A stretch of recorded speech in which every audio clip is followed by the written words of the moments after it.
My mission is to help make our food system healthier, more sustainable and ethical. In a market where consumers are making more informed decisions about the food they buy, I believe that food businesses catering to these needs will be the most successful. I'm Michael Fox, CEO and co-founder of shiitake mushroom company Fable Food. For years, I've been obsessed with our food system. Welcome to my podcast where I talk shiitake with successful chefs, food industry executives and entrepreneurs to learn about what's led to their success in the food industry. In this episode, I talk shiitake with Diem Fuggersberger. Diem's story is a tale of resilience, persistence, great food and a passion for sustainability. She had a turbulent childhood, fleeing Vietnam with her family as a child, being attacked by pirates and living in refugee camps before making it to Australia. She learnt to cook from her Vietnamese grandma and her butcher mother.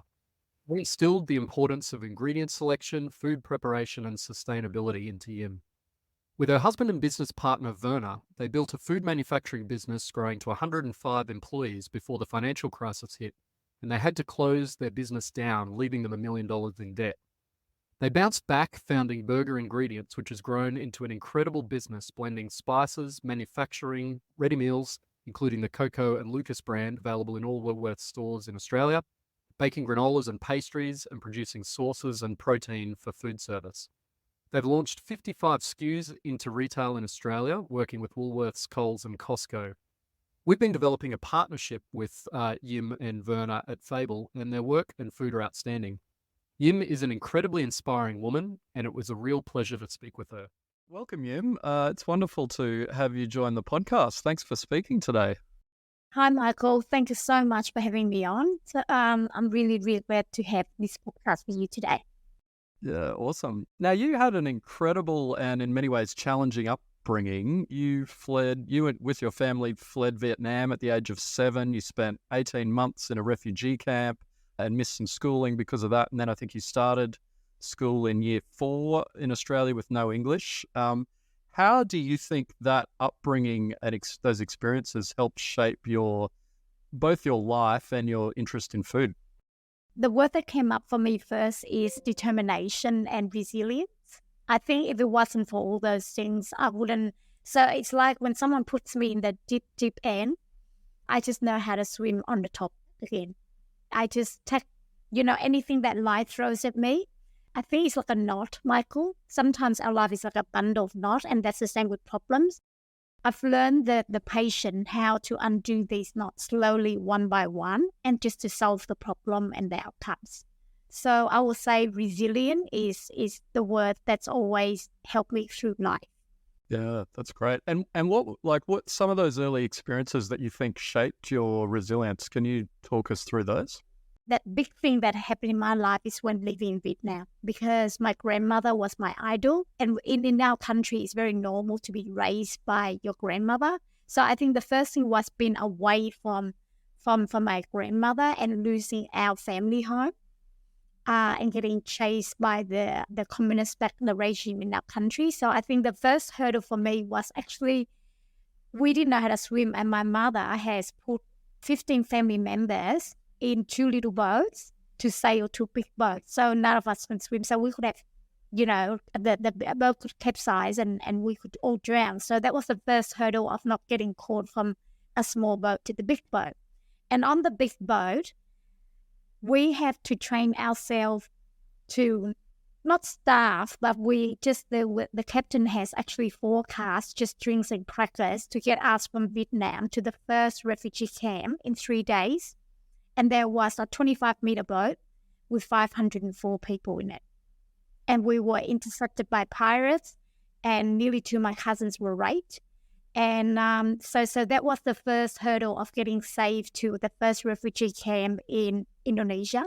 So I think for me, losing my home, my dog, my grandmother was the first hurdle.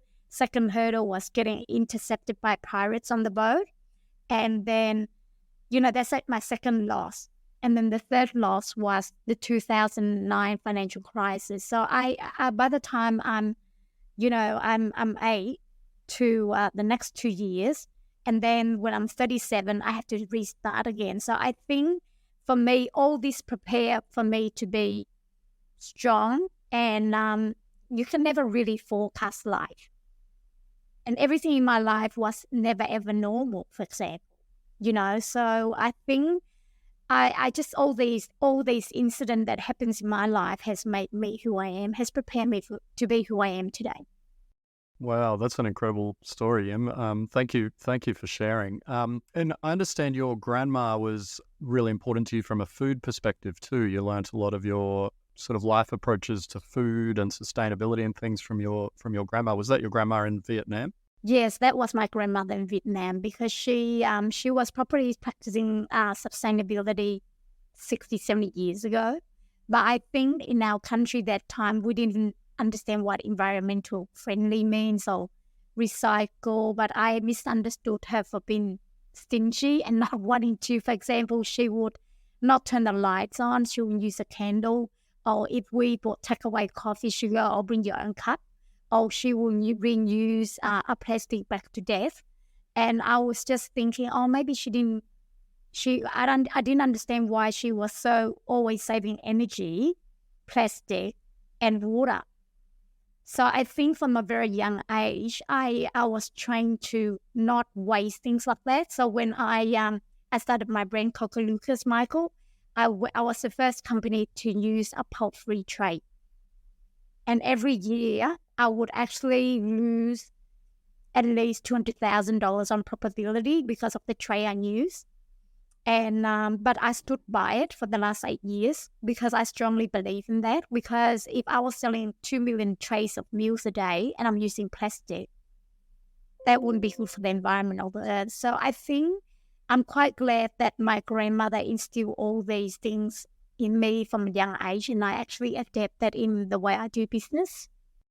It's so interesting, that generation. Like I feel like I learned a lot of my sustainability kind of values from my grandparents too. I specifically remember my parents renovating our house maybe when I was maybe 15 or so. And, they renovated the bathroom and all the things, the sink and the bath and everything in the bathroom were all sort of sitting out ready to go into a dumpster and go to the rubbish. And I remember my grandpa sort of saying, "Oh, that bathtub, that's still a good bathtub. You're not throwing that out, are you?" Like saying that to my parents. And yeah, they just had such a different perspective on waste. And I think one that, our society today, there's a lot we can take from it. So yeah, that's wonderful that you had learned some of those similar values from your grandma. And it was that same grandma who taught you a lot about food and cooking. Is that right? So my grandma taught me a lot about food and cooking. So and my mother as well. So and your mum was a butcher, is that right? And her family all butchers? Yeah. She's a butcher. And my dad's a tailor. And just learning and just putting in my own twist, just the way they cut the vegetables, or the way they select the ingredients, or the way they select their vegetables. So they instill a lot about ingredient selection and how to prepare it. So I think in what I'm learning from them is not just about the ingredients, but the process of cooking. That's amazing. Yeah. What are some of those things? What are some of those processes you mentioned? Sort of, selecting the ingredients, cutting the ingredients. Could you give us some more examples? Yeah. So process of cooking is like everyone's, for example, if you're looking at pho, a famous Vietnamese beef soup, everyone knows there's cinnamon sticks, there's onions, there's ginger, and there is sea start. But the process is about how you wash the bone, how you use salt to wash the bone. In cold water or hot water, it makes a big difference. And you have to blanch it first, and then you have to blanch it another time. So when you cook the broth, it's totally clear. Or when you have all these spices, what I mentioned, like ginger, if you just chuck the ginger in, it won't be the same. You have to roast everything. So you have to roast all your spices, and you have to roast all your whole vegetables like onions and ginger and cinnamon sticks and lentil. So when you roast things, it gives it a better aroma and more rustic and artisan feel. So it's about one or two more steps of cooking that you do to get so when people taste the food, they say, "What's the secret sauce?" But it's actually not the secret sauce, but it's about the process of how you prepare things. Yeah, that's great. You've just updated my recipe. So thank you, Yim. That's great. Yeah, so then you grew up in Australia and you married your partner Werner, who I've had the pleasure of meeting a couple of weeks ago. You and I have known each other for sort of 5 or 6 years, but I got to meet Werner recently. And Werner had built a fairly large food business, and I think with your help along the way.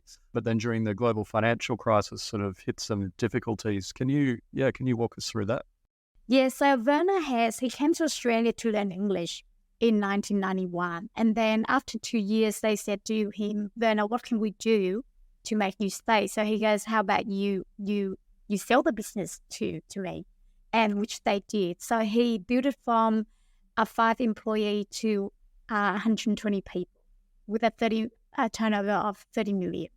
And through the financial crisis and us expanding into buying a 20,000 square meter land, and then a few big clients didn't pay us, we lost everything in 2009.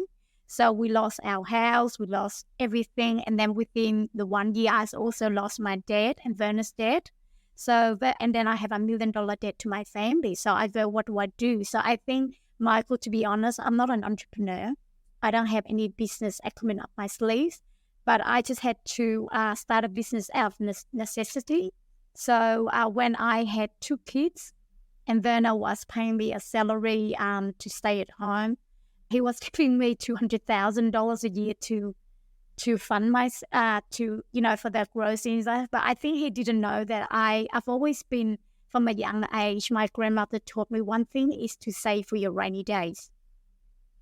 And I saved all this money and I didn't tell him. So when he lost everything, I got the money and I sold everything that I have, whether it's my handbag or my jewelry or my Rolex watch. I sold everything to start Berger Ingredients. And that's how Berger Ingredients was born.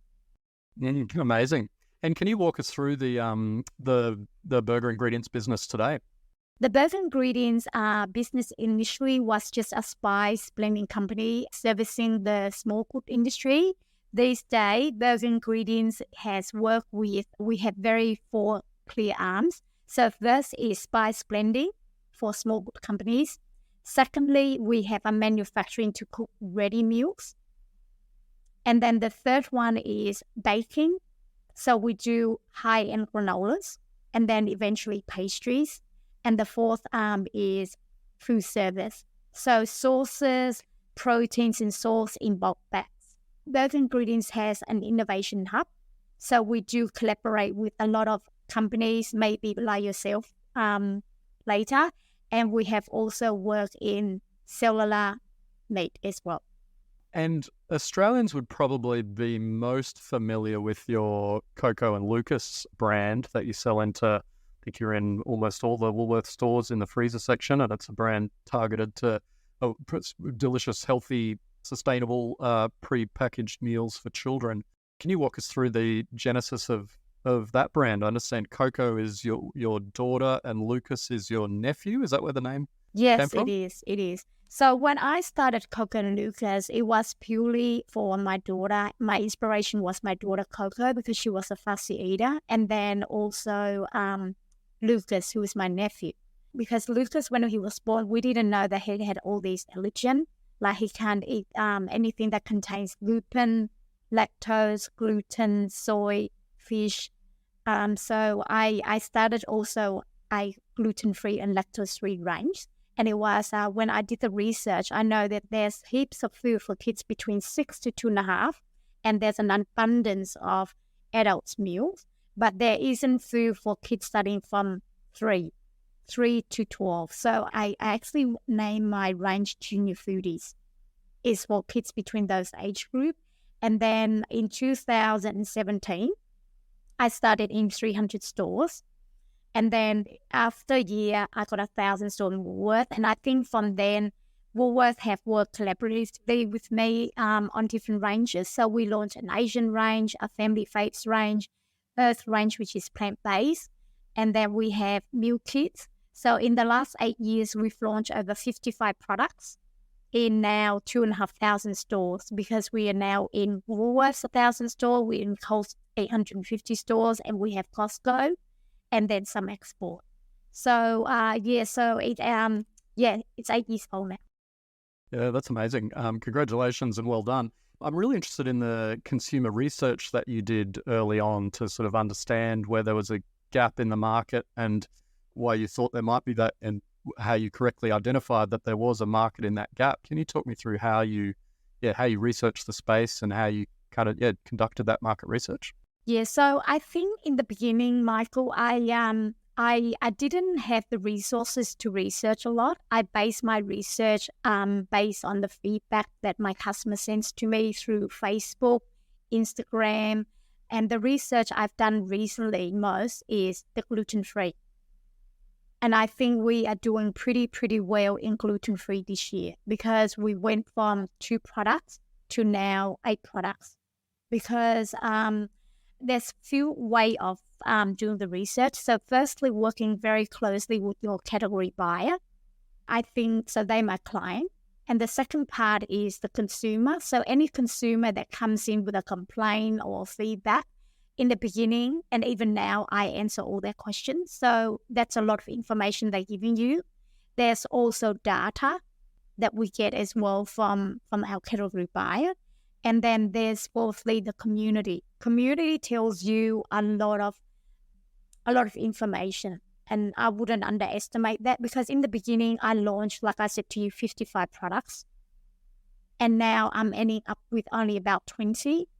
And my sale is so much more higher than ever before because it doesn't mean you're launching a lot of products, it means you can sell more. So I think it's a lot of communications between social media, the community, your buyer, and data. And it's not about what you think the customer wants, but really asking them the questions. And when you mention community, what does that look like for you and the Coco Lucas brand? What is that community? So the community is, for example, you know how my gluten-free, the celiac group. Sometimes people with, believe it or not, like even though the people buying my gluten-free, there's the people who want that lifestyle. There's people that have allergens like gluten, and there's the celiac, and there's the people with chronic disease buy my products. Like, for example, people with lupus, diabetes, Crohn's, because they have to have a certain diet and gluten-free is also good for them. So I think that's what I mean by the communities, the different groups.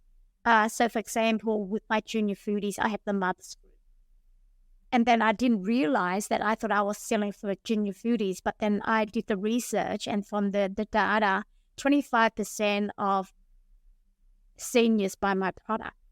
Wow, the Coco Lucas product. Yeah, Coco Lucas 220 grams because they ring me and they said that because as I get older, their stomach shrink and they can't eat big portions and they like eating my food because it's smaller portions. And I've actually flavored like an adult meal. So sometimes you think you're making food for juniors, but a lot of 25% of my customers are seniors. That's fascinating. And then have you adapted the recipes that you do, knowing that there's that customer, or you've just kept the target customer as the junior foodie and you just happen to get these seniors? No, I kept the flavor as it is because I would say because still 75%, for example, junior foodie, 75% is to kids.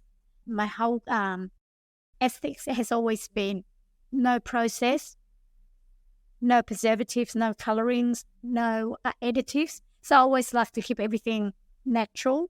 So I always stick with that style and low sodium. So I'm not really, I think at the end of the day, what my main focus, number one, is always make sure it's delicious because it doesn't matter how much claims I make or how much I tell the customer how good it is. It's got to taste delicious to get repeat customers. And good value for money is always on the top of the list. You mentioned before you've launched 55 SKUs into retail and 20 of those are still ranged. Is there anything consistent that you've seen out of that sort of made those 20 successful versus the other 35 that aren't in retail anymore? You know, in the beginning, I people always say, oh, would they want something different and they sophisticated. And then when I launch my products and the product that always sells repeatedly in huge scale volumes is at the end of the day, Michael, people just want comfort, nourish food, and they want something safe. So spaghetti bolognese is not that sexy, or a lasagna, but people just love their spaghetti, their fried rice, their lasagna, their butter chicken. I think it's something that they want. People at the end of the day, I think they really want good value for money. And they buy my food because they know that at lunchtime or dinner, they're getting a meal that's guaranteed that they can't go wrong. So I think that's the pattern I'm seeing. It's those, common comfort, sort of moreish dishes that are the best performing ones. People say they want something new, but they tend to come back in and just focus on the same sort of traditional dishes. That's right. But what I still do every year is I try to launch 2 or 3 new products that's new, that's innovative, to keep the brand relevant, and people still think, hey, they have something new to offer every year. That's good. That makes sense. And do you find the core customers who are buying the lasagna and the bolognese, they'll try the new dishes and gives them something exciting, and then they still come back to the bolognese and the lasagnas, or how does that look? Yeah, 100%. Because I find that my new products will stay on the shelf maximum 2 to 2.5 years, sometimes even 9 months. But they will always, the customer who's been buying my product will just say they're going to buy 3 lasagna, they're probably going to buy one of the new one. Yeah, that's because they might want a bit of variation for one meal, so it's good to have something new, but they've got their favourites as well. Yeah, that makes good sense. And do you see the same buying behaviours across the kids range versus adults? The same. So my top seller straight away is, I know, spaghetti bolognese, butter chicken, cottage pie, and then fried rice. Well, the other ones I love is bangers and mash. Yeah, it's all the ones that you go, I've heard of this before, right? And you touched on before your plant-based Earth brand coming from a family of butchers, your mum being a butcher, her family being a butcher. Was that related to then leading you into having a plant-based brand, that butcher background? Yeah, so, when we first came to Australia, a lot of my families are still butchers. So my family started the first barbecue pork shop in New South Wales. They started the first few butchers in Australia, and they still remain butchers. My dad didn't want my family, because my mum's one of the 6 siblings out of the whole 200 relatives. So my dad didn't want us to sell meat anymore. So that's why we never went into the butchery when we came to Australia. And why was that? Why did your dad not want you to sell meat anymore? Because in Vietnam, Michael, they don't have abattoirs. You have to kill your own pigs every day. And I think the sound of the pigs squealing, I think my dad, in Buddhism, we didn't want to kill animals anymore. That was purely that. So my father has insisted that we don't go into selling meat anymore. So we started in restaurants. And I think when in 2018, I went to Melbourne and did an meat course, because I wanted to export meat to Vietnam, because Asian countries, they love Australian beef. And I went down there to study, to get my license for the certificate for meat. And then I realized that I didn't know that a cow consumes 8 kilos of grains a day. So by the time it goes to slaughter, which is 3 years, it consumes like how many tons of rice. So I thought that's not very sustainable, because with 5-6 tons of rice, we can feed it to human. So I just go, oh, this is not right. So when I came back, I think everything happened for a reason. Woolworths asked me to develop 5 SKUs for ready meals meat and alternative proteins. And I said to them, look, I'm not a practicing vegan, and I don't feel right to do it, because I think someone else deserves to do it better than I do. But then when I went to do more research, and I went to a vegan shop to this lady, and she said to me, Yimi, if someone asks you to do 1,000 store of plant-based food, that means you've got blessing. Because in Buddhism, we believe in this blessing. If someone asks you to do something, that means like half belief in your ability. So I took the chance to do it, Michael, and I will say, honestly, the first time I launched plant-based, I wouldn't say it was the best, but we tried really hard, because before that, we were working on alternative proteins for the last 3 years. But I wouldn't say the time that I launched it was my best ever product. But as the years go on, we did. And I think that's how I got into plant-based. And then I end up launching over 20 SKUs in Earth. Well done, and thank you for helping bring more plant-based food to people. Yeah, it does obviously have that's very interesting. You've got the sort of ethical Buddhist background from your father in wanting to do it, and then the sustainability side from your grandma. That's really wonderful. How have you seen the plant-based category has obviously gone through a bit of a boom and is now in sort of a little bit of a bust consolidation phase. How has the Earth brand performed for you, and how have you seen the plant-based category evolving? Well, we actually launched, like I mentioned before, over 20 SKUs, but now we've got 3 in the retail. Next year, I would like to actually reintroduce and launch Earth, but I would like to bring it in a more whole food style. So, everything that I believe in, truly what I stand for is to make the product wholesome, natural, no preservatives, and just lots of vegetables, lots of goodness into the products. And that's how I would introduce Earth back next year with 5 SKUs. I'm already in discussion with the buyer of it. I think buyers are actually open to new products, to have plant-based in there. So what I've actually, from my experience, if I'm working with corn, and I think there's a new one called Bed Hunter. So they are open to plant-based.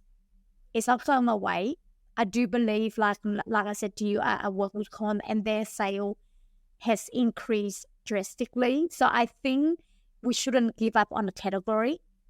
The only thing that I feel is we need to make it sustainable. So what I mean sustainable is when we launch a product, unfortunately, there's only one problem is the category buyers expects the units to be there per week. You've been in this game for a while, so you know what I mean by that. Like they will expect 4 units per store for a week. So how do we do that as founders like yourself and me? Is to make sure that we make enough awareness, marketing it, using whatever cartology and using bloggers, like really lobby for our products to stay on the shelf. Because if it takes a brand like Fable or Earth years and years to make a very good product, but getting it on the shelf doesn't mean you're going to be successful, right? So we have to find a way how we're going to work with the buyer, listen to them, listen to the consumer, what they want, and bring out a product that they want. So to make sure that it's on the shelf, to make it sustainable. That's what I think. But I do think that they are open and it is positive and sales. I don't need to show you this. It's just in 2050, we're going to have 3 billion more people. Something's got to change, right? So we can't, and there isn't enough land for us to raise enough animals to feed people. So we are the 30% alternative. And I think we are complementary. So I think people who are in the plant-based should keep on doing what they do, but we have to make it sustainable to make sure that people are still interested in buying products. So talking about plant-based, I think what I love to see is, because it's such a new industry, and I love to see us founders to work more collaboratively and sharing information and supporting each other. So I'm a huge believer in supporting brands like yours. It makes me happy when I see you do well, because I know how much work and how much heart, and you're a better person to me than me, because you're practicing vegan 100%, and I really respect that. So I just really appreciate founders who's put their heart and soul into, in making it a better planet for the Earth, better health, better for the people, about animal welfare. So I just really think, whether any brand, I just want to work. I think together we'll make a stronger category. Yeah. No, I couldn't agree more. And it's been wonderful getting to know you, Yim. I think our values align so well on that, healthy whole food eating. I think I would have got on wonderfully with your father and his Buddhist feelings and ethical feelings towards animals, and as well as your grandma and her approaches with to sustainability. I think it's great that you're working with other plant-based brands to help bring those sorts of products to market, and hopefully we're able to do the same. It's been exciting exploring with you. Thank you. And I had my fair share of mistakes, but that's how we're going to learn, isn't it? That's it, exactly. I've had more than my fair share too. So, yeah, exactly. And those are some of the best learning experiences. I had similar experiences in my last business, Shoes of Prey, to what you and Werner experienced during the financial crisis in 2009. And it's definitely not something that you wish to happen, but there's a lot of amazing learnings and things that come out of it that you come back bigger and stronger, and your tale of resilience through that and your upbringing and journey to Australia is very inspiring. So, thank you, Diem. Thank you. So, actually, there's something I forgot to tell you about that. An example is when I lost everything, I met a monk. And he, when you lose everything, you think of material and asset. And I think he said something to me that I lifted everything off my shoulder is when he said, I only lost material things. And I was lucky that we lost it when we were still not too old, but we still young to rebuild again. So he goes, it's only when you have things like, eternal sickness, like cancer, that you're going to die in 6 months. So he goes, you still consider yourself happy lucky because I still have my 2 kids, I still have my husband, I still have my 2 hands, and I'm well to restart again. So I think for me, it's about snapping out of it and just getting out of my deep end and restart again. Yeah, that's great. No, I couldn't agree more. When I was going through the journey of closing down Shoes of Prey, my son Elliot had been born sort of very recently through that. And whilst it was difficult closing the business down, exactly like you said, being able to reflect on, I'm healthy, my son's healthy, my wife's healthy. That's kind of that's the most important thing. So it's that sort of made it much easier to soldier through it all. Yeah, exactly. Thank you, Michael, for having me. No worries. Yeah, thanks for joining you. Really nice speaking with you, and looking forward to catching up with you in person on Thursday for a tasting. That's wonderful.